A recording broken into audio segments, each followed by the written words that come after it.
الحمد لله في الحرم كل يوم. من كم سنة بالضبط؟ تقريبا توصل 60 سنة ولا أكثر؟ لا يا شيخ أشكل. أكثر.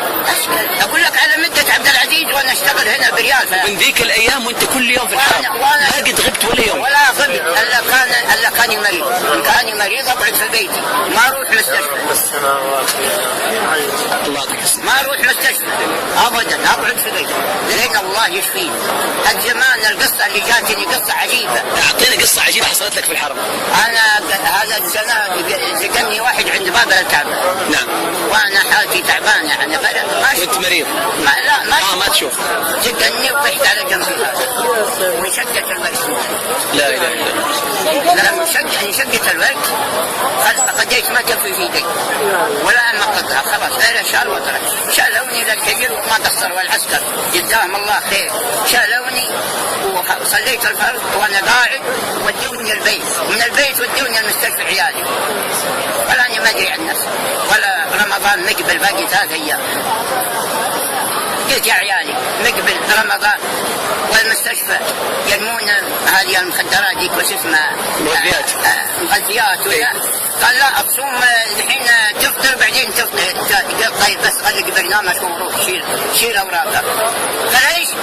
قال هارب. قلت هاربين مره انا ميقن بالله ان الله يشفيني. وسالوني يريد العلم تكينه. ليه رجعني البيت؟ يوم رجعني البيت وانا اخذ امان الله بعباده. تمنيت اني بس اقعد 13 سنه.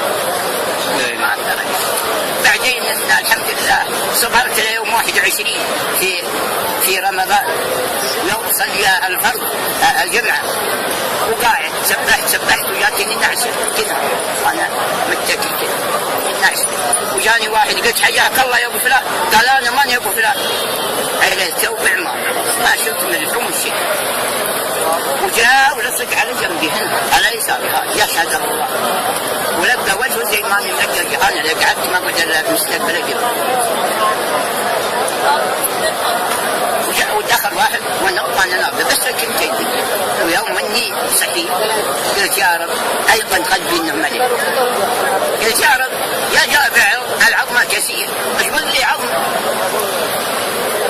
وبشركم من ما بين صلاه العصر والظهر وانزل المسجد تصلي.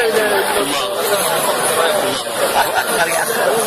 خليك مع الله يا عبد الله ينجيك الله من كل ذنب وينجيك الله من كل ذنب وينجيك الله ولا دعيت يستجب لك ولا انتخيت ويعينك ولا طلبت يعطيك.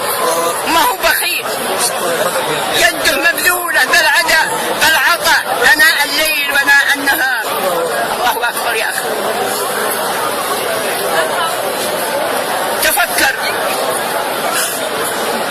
تفكر يا اخي. اللي سمع الله سبحانه وتعالى سمع دعاء ذنون في بطن الحوت واستجاب له وانجاه.